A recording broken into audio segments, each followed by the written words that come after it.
పూరా లోకల్. ఇప్పుడు ఇక్కడ ప్రస్తుతం ఇక్కడ సున్నం చెరువు దగ్గర ఎవరైతే ఇళ్లను కూలగొట్టారో దాంట్లో ఉన్న చిన్నపిల్లలు ఉన్నారు. బాబు, ఇప్పుడు నువ్వు ఏ క్లాస్ చదువుకుంటున్నావు? నేను 8th క్లాస్ చదువుకున్నాను. ఏ school? Newton Techno High school.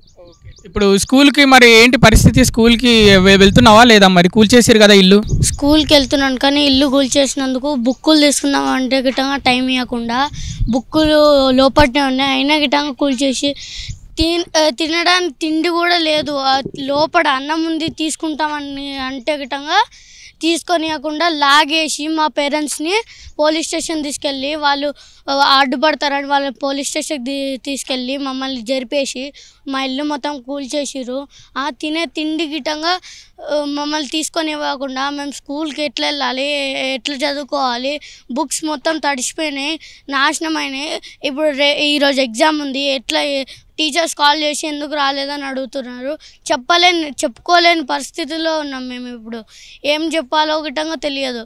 అందుకని చూడండి బుక్స్ చూడండి. నువ్వే క్లాస్ చదువుకుంటున్నావు? నేను 9th చదువుతున్నా. ఇప్పుడు 4 monthsలో 10th కూడా స్టార్ట్ అవుతుంది. బుక్స్ కూడా ఇప్పుడు నా బుక్స్ కూడా గంటలోనే 7 ఉన్నాయో కూడా తెలియదు. బుక్స్ తెచ్చుకుంటాం, రేపు ఎగ్జామ్ ఉంది అంటే కూడా మా పేరెంట్స్ ఏమో పోలీస్ స్టేషన్లో కూర్చోబెట్టారు. మమ్మల్ని వెళ్తామంటే మమ్మల్ని పట్టుకొని మా చుట్టుముట్టు పోలీసు వాళ్ళని నించోబెట్టేసారు. ఇంకా వెళ్ళి బుక్స్ తెచ్చుకుంటాం మేడం, లేకపోతే తెప్పియండి, అక్కడ కొంతమంది సిలిండర్స్ తెస్తారు, అవి పేలిపోతే వాటి జాగ్రత్త వాళ్ళు చూసుకుంటున్నారు. కానీ మేము బుక్స్ తెస్తాం, మా బ్యాగ్ అనేది తీసుకురండి, మీరనే తీసుకురండి, మేము మమ్మల్ని పంపించట్లేదు కదా, మీరనే తీసుకురండి అంటే వాళ్ళు తెస్తలేరు. మా దగ్గర మావి కూలగొట్టినవన్నీ రేవంత్ రెడ్డి సార్ మాకు ఇవ్వాలి. మా ప్రాపర్టీ మొత్తం ఏదైతే కూలగొట్టిండో, మా బుక్స్, మా తిండి, మా ప్రాపర్టీ ఏదైతే, మా ఇల్లు, మా థింగ్స్ అన్నీ ఏవైతే కూలగొట్టిండో, మా సామాన్లు ఏవైతే ధ్వంసం చేసిండో అవన్నీ మాకు తిరిగి ఇవ్వాలి.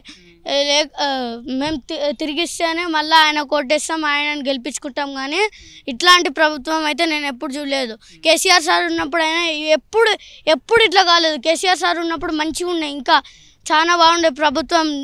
కానీ రేవంత్ రెడ్డి సార్ వచ్చిన తర్వాతనే మా ఇల్లులు కూలిపోయినాయి, బుక్స్ అన్నీ నేల మీద పడిపోతాయి, మళ్ళీ తర్వాత మా సామాన్లు కూలిపోయినాయి. అవి తీసుకుంటామని టైం అడుగుతే గిట్టంగా నిమిషం గిట్టంగా టైం లేకుండా మాకు టైం లేదు, మా పక్కకు జరగడానికి మా చిన్నపిల్లలు పక్కకు దొబ్బేసి మా పేరెంట్స్ని పోలీస్ స్టేషన్లో కూర్చోబెట్టి మా ఇల్లు మొత్తం కూల్చేసి కనీసం తినే తిండి తీసుకుందామన్న విధంగా వదలకుండా మమ్మల్ని పడేసి మా పేరెంట్స్ని పోలీస్ స్టేషన్ తీసుకెళ్ళి వాళ్ళని అక్కడ కూర్చోబెట్టి ఇల్లు మొత్తం కూలగొట్టి.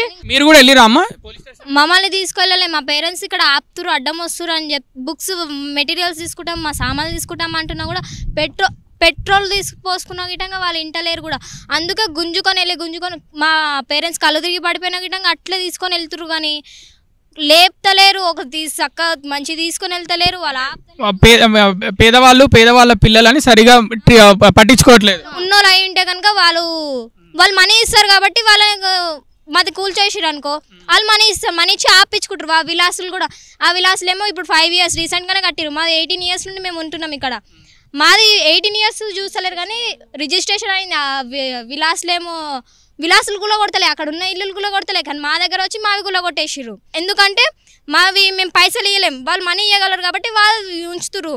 అవన్నీ చెరువులోనే ఉన్నాయి, అయినా వాళ్ళకి అవి కూల్చలేరు, అవి ఏం చేయలేరు. కానీ మా సైడ్ వచ్చి మావి ఇవన్నీ గుడిసెలు, మా ఉన్న రేకుల ఇల్లు, మా ఫ్రిడ్జ్, మా మెటీరియల్స్, మా బుక్స్, మా థింగ్స్ అన్నీ అట్లే పడేసిరు. కానీ మాకు కనిపించే అపార్ట్మెంట్లు కూడా FTL బఫర్ జోన్లోనే ఉన్నాయి అనుకుంటున్నాను. అవి కూడా అట్లే ఉన్నాయి.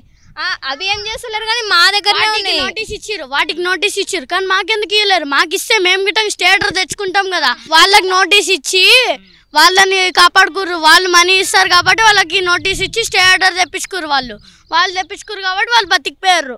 మాకు నోటీస్ ఇవ్వలేరు, కనీసం చెప్పనన్నా చెప్పలేరు మాకు. వచ్చి స్టార్ట్ చేసిర్రు రేపు బుక్స్ సామాన్లు తీసుకోవట్లే, మాకు న్యాయం ఏం చేస్తారు? మొత్తం మాకు అన్యాయం చేసి పడేసిర్రు. వాళ్ళకేమో నోటీస్ ఇచ్చేసి వాళ్ళకి న్యాయం చేసిర్రు. మాకు ఈవెన్ నోటీస్ అన్న ఇస్తేనన్నా మేము వేరే దగ్గర వెళ్ళి మా సామాన్లు మాకు ఇంపార్టెంట్ అయినా తీసుకొని వెళ్ళి వేరే దగ్గర కిరాయికన్నా ఉంటే మేము ఎప్పుడో వెళ్ళిపోయి వేరే దగ్గర చూసుకుంటుండే. వాళ్ళు కూలగొట్టినా మాకు పర్లేదు, నోటీస్ ఇచ్చి మీరు ఇక్కడ నుంచి జరగండి అని చెప్పింటే మేము వారం 1 గంట టైం ఇచ్చినా వెళ్ళిపోతుంటాం. కానీ వాళ్ళు నోటీస్ ఇవ్వకుండా వెళ్ళారు కాబట్టి న్యాయం కావాలి మాకు.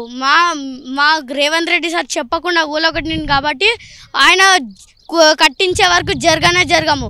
అసలు ఇక్కడ నుంచి ఆయన ప్రసక్తి లేదు జరగడానికి. ఆయన నోటీస్ ఇవ్వకుండా కూలగొట్టారు కాబట్టి ఇక్కడనే సచ్చినా బతికినా ఈయన్నే మొత్తం. నిన్ననేమో మా పేరెంట్స్ పెట్రోల్ పోసుకున్నాం, నెక్స్ట్ టైం వస్తే మేము అందరం పెట్రోల్ పోసుకుని మేమే తగలబడతాం ఆయన పుణ్యాన. కానీ మేము మాత్రం ఈ నుండి జరిగే ప్రసక్తే లేదు. మళ్ళీ ఇట్లా చేసిండు కాబట్టి ఇంకా జరిగే ప్రసక్తే లేదు. ఆయన కోటేసే ప్రసక్తే లేదు. ఎందుకంటే ఇట్లా పేద ప్రజల మీద పడే గవర్నమెంట్ నేను ఎక్కడ చూడలే, అసలు ఎక్కడంటే ఎక్కడ చూడలే. రైట్. ఇక్కడ పిల్లలు ధైర్యం చేసి ముందుగా మాట్లాడుతున్న పరిస్థితి ఏంటంటే ఇదే చెరువు పక్కన, సున్నం చెరువు పక్కన బఫర్ జోన్ FTL పరిధిలో చాలా అపార్ట్మెంట్స్ ఉన్నాయి, విల్లాస్ కూడా ఉన్న పరిస్థితి మాకు క్లియర్గా కనిపిస్తుంది, తెలుస్తుంది. వీడియోలో కూడా చూస్తున్నారు మీరు. వాటికి నోటీసులు ఇచ్చారు, నెల రోజులు నోటీసులు ఇచ్చారు. మేము పేదవాళ్ళము, మా అమ్మకు ఎలాంటి నోటీసులు లేదు, కూల్చేస్తే ఎవ్వరు అడగరు అని డైరెక్ట్ వచ్చి కూల్చేశారు. అలాగే మా ఇల్లు కూల్చేశారు, నా బుక్స్ ఇవన్నీ వీటికి అన్నిటికీ నష్టపరిహారం కట్టించాలి. అలాగే ఇక్కడ నుంచి మేము ఈ స్థలం నుంచి అయితే జరిగే ప్రసక్తే లేదని వాళ్ళు ధైర్యంగా చెప్తున్నారు పిల్లలు. ఇంతకుముందు అయితే మా అమ్మ నాన్న పెట్రోల్ పోసుకున్నారు, తగలబెట్టుకునే ప్రయత్నం చేశారు. కానీ మళ్ళీ ఇక్కడికి కూల్చడానికి లేకపోతే మళ్ళీ దౌర్జన్యంగా మమ్మల్ని ఇక్కడి నుంచి పంపించడానికి మాత్రం వస్తే ఈసారి మేము చిన్నపిల్లలం, మేము పెట్రోల్ పోసుకొని డైరెక్ట్ తగలబెట్టేసుకుంటామని అయితే వాళ్ళు డైరెక్ట్ చెప్తున్నారు. వాళ్ళకు తగిన న్యాయం చేయాలి. న్యాయం చేసేంత వరకు అయితే మేము ఇక్కడి నుంచి అయితే జరిగే ప్రసక్తే లేదని అయితే పిల్లలు అంటున్నారు. సున్నం చెరువు దగ్గర ఏదైతే వాళ్ళ ఇళ్ళను కూర్చేశారో దాంట్లోని పిల్లలు. కెమెరామెన్ నరేష్తో కృష్ణబాల, పూరా లోకల్.